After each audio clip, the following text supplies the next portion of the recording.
In tonight's news edition, His Majesty is updated on the progress of work to introduce the Smart ID card.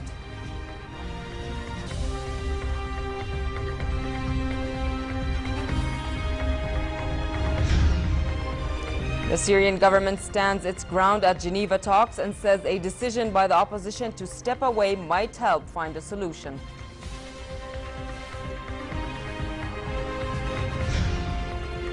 And the U.S. president holds talks with the Saudi monarch while his defense chief discusses with his Gulf Arab counterparts ways to counter Iranian influence and fight Daesh.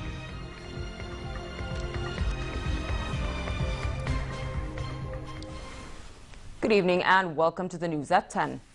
His Majesty the King and Iraq's Prime Minister Haider al-Abadi discussed over the phone the latest developments in the region, including efforts to fight terrorism. The King reassured the Iraqi Prime Minister of Jordan's continued support to his government in its effort to fight terrorism and terror gangs and to achieve Iraq's security and stability.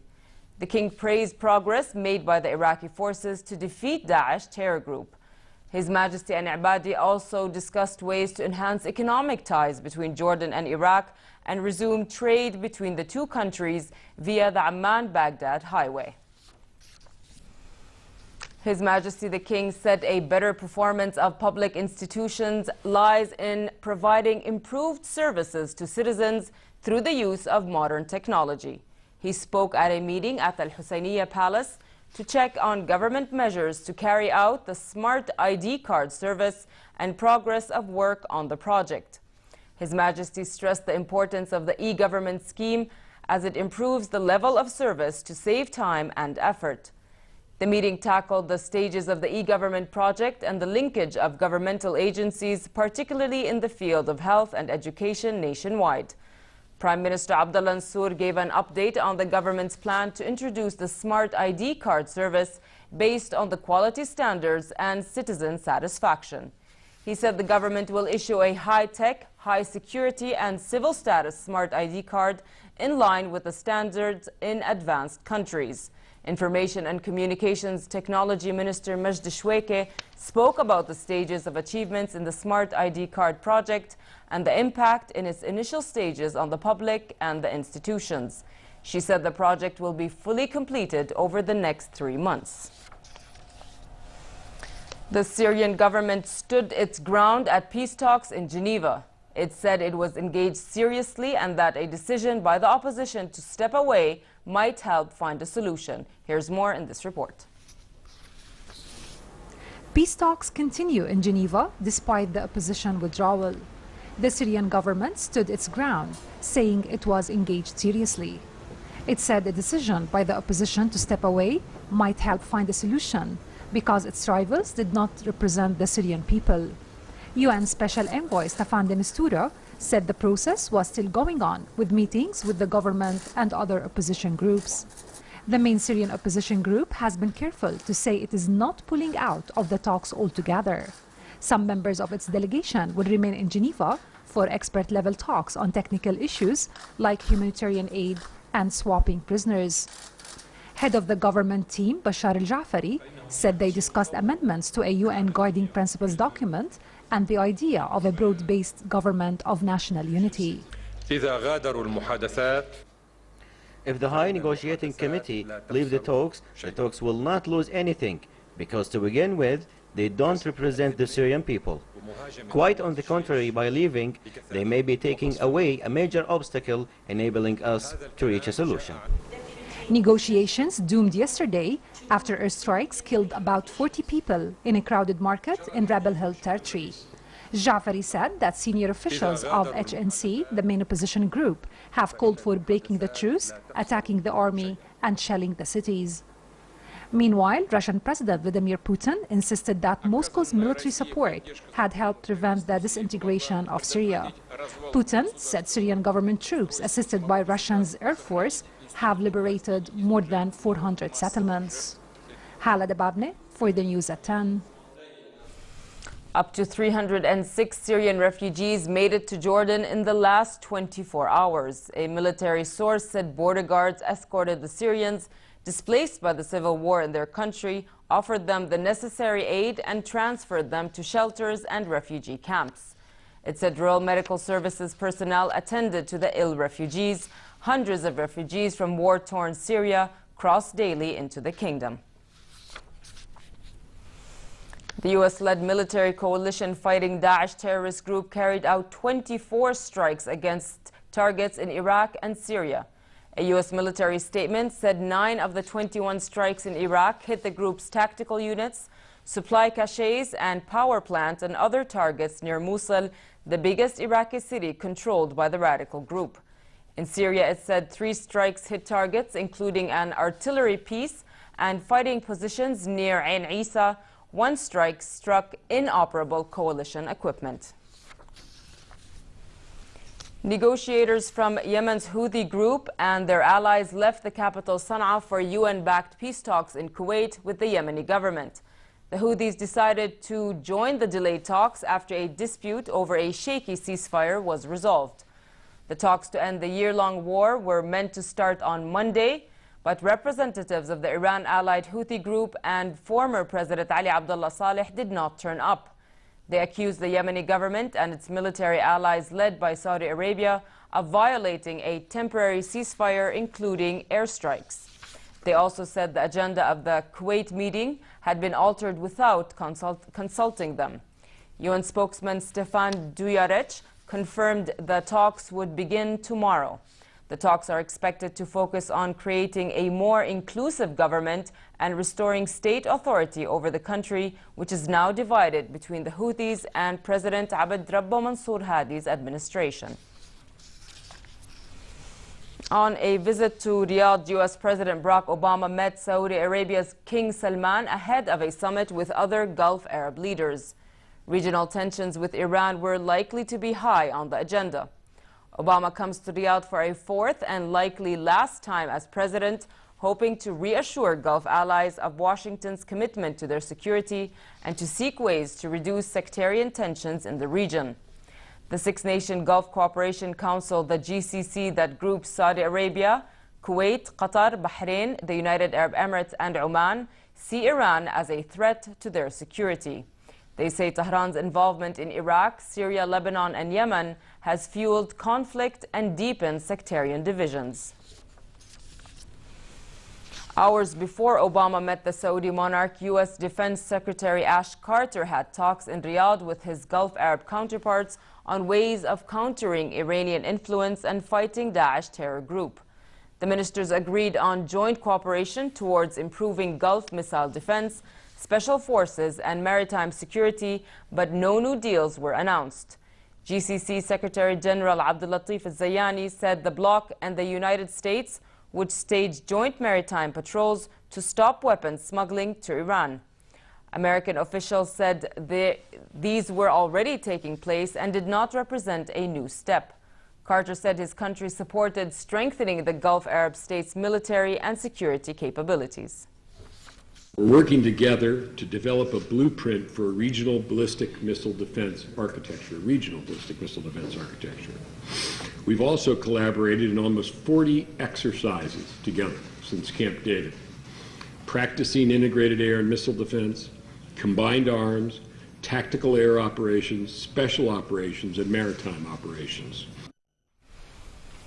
Automaker Mitsubishi admitted to manipulating test data to overstate the fuel economy of 625,000 cars sold in Japan. The admission sent its shares tumbling more than 15% and wiped $1.2 billion off its market value. It was the biggest scandal at Mitsubishi Motors since the defect cover-up in 2000. Here's more. A déjà vu moment, another emissions confession and another apology. This time it's Mitsubishi Motors, Japan's 6th largest automaker by market value. We have discovered that improper tests were used to make fuel consumption look better than it actually was. The testing methods weren't in line with Japanese regulations either. We offer our profound apologies to all our customers and stakeholders. Mitsubishi says 625,000 vehicles produced since mid-2015 were manipulated. They included its EK mini wagon and 468,000 similar models made for Nissan Motors. It's a fairly sizable number, but it would appear nothing like the scale of Volkswagen as yet. But clearly it is going to be an obvious headwind for the company, and accordingly we've seen the equity market marking down their share price very dramatically. The 15% drop was the biggest one-day fall in 12 years, and it wiped $1.2 billion off its market value. It is a relatively small player in the global market infrastructure, but of course it is a smaller component part of a bigger group. So I guess that's going to be the other variable at play. It's not the first scandal Mitsubishi Motors has been involved in. In 2000, it covered up safety records and customer complaints. And 4 years later, it admitted to broader problems going back decades. The timing of this confession isn't ideal either. Mitsubishi recently revised down its earnings outlook because of the global slowdown. It will now stop making and selling the models and has set up an independent panel to investigate the problems. Donald Trump and Hillary Clinton secured comfortable but crucial wins in the race for the U.S. presidency. The frontrunners for the Republican and Democratic parties won the New York primary election. Clinton, after beating Bernie Sanders, said her victory for the Democratic nomination was in sight. Trump looks set to take nearly all of 95 Republican delegates at stake. Here's more. Donald Trump takes home New York State, one of the presidential nomination campaign's biggest prizes so far. It was an easy win for the billionaire, who won about 60% of the vote, well above his closest competitor, Ted Cruz. He even declared victory before the final results came in. We don't have much of a race anymore, based on what I'm seeing on television. Senator Cruz is just about mathematically eliminated.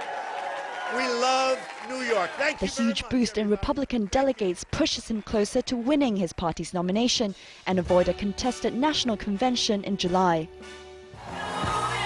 In the Democratic camp, Hillary Clinton also dominated the New York vote, recapturing momentum lost in the earlier states.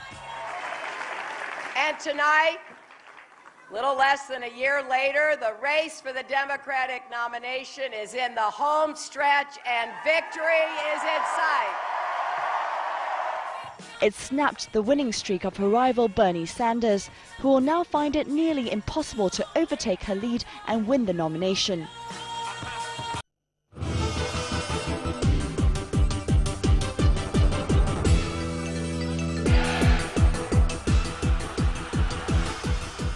Spanish top seed Rafael Nadal coasted to victory over his compatriot Marcel Garloner to move into the quarterfinals of the Barcelona Open. The world number 5, in search of his 9th victory in the event, won 6-3, 6-2 to set up a meeting with another Spaniard, Albert Montañez, who beat Portugal's João Sousa 6-1, 6-3.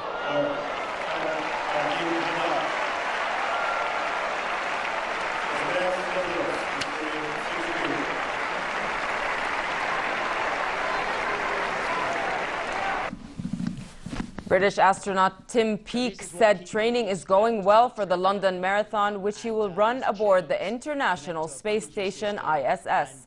Peake made the comments in a question and answer station from the ISS, during which he showed off a harness that keeps him bolted to the treadmill on which he will run. He added that the excitement of the actual marathon course for Sunday's event will keep him motivated on race day. Peake expected the weightlessness of space to help him recover from the grueling 42-kilometer run, which he hopes to complete in 3.5 to 4 hours. And finally, it will continue to be pleasant throughout the night with moderate winds. Tomorrow, hot conditions prevail across the kingdom, with temperatures soaring to highs of 32 degrees Celsius. Winds will be southwesterly moderate to brisk, stirring dust in the desert regions. The Gulf of Aqaba should expect a very hot day tomorrow with 39 degrees, northerly moderate winds and calm seas. Next are the lows and highs for tonight and tomorrow.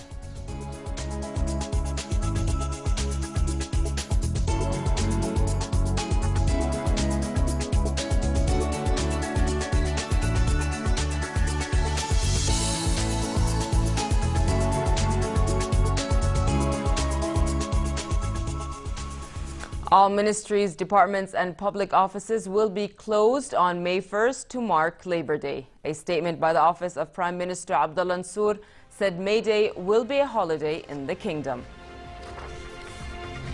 And now to end the news, here's a reminder of our top stories. His Majesty is updated on the progress of work to introduce the Smart ID card.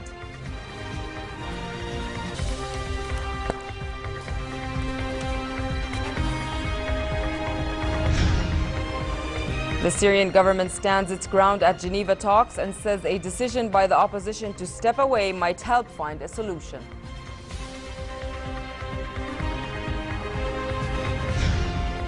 And the U.S. president holds talks with the Saudi monarch while his defense chief discusses with his Gulf Arab counterparts ways to counter Iranian influence and fight Daesh.